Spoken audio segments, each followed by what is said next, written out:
the Lord to anger. Now, men and women, these are very, very serious, solemn matters. It causes you today to focus upon a certain question. And that question is this: how am I living? Or what is my behavior? And what is my conduct like? Does it resemble that of my parents or other generations of godly people?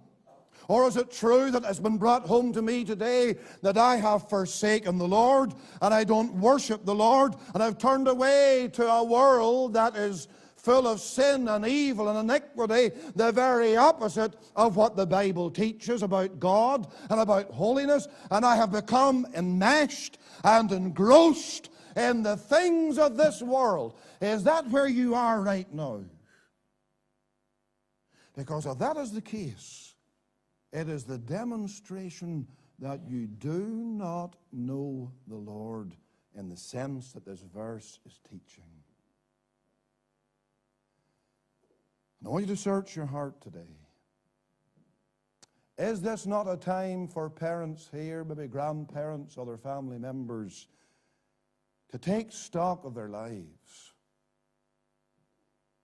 to examine themselves in the light of this book, and ask the question, do I know the Lord? Am I saved? How am I living? Is it merely for the world, its ways, its habits, its sinful practices? Is that how I'm living? It may be there are people here today, and once upon a time you professed to be a Christian, and now you've turned away from the Lord, and you're far from Him, and you're living without Him, and you've sinned against Him. Is that your state and your condition? Then I want you to see from the light of these verses and these words before us, you're in a very solemn, serious, and dangerous situation. Because there is no evidence right now in your life that you know the Lord. And there is no evidence in your life right now that all is well with your soul. It's far from it. And you're bringing up a family, and they're following on after you. What example are you setting them? Is it the example of godliness or worldliness? What do they see? What do they hear? What do they notice? What are they imbibing into their young souls by way of your life?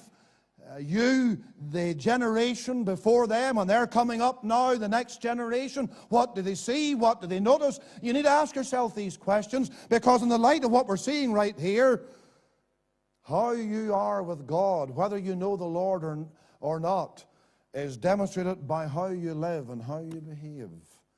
And if your life is given over to sin, my friend, that's the evidence you don't know God. The evidence that you're not right with God. Let me say this as I draw near to a close. Knowing or not knowing God determines where we will be in eternity.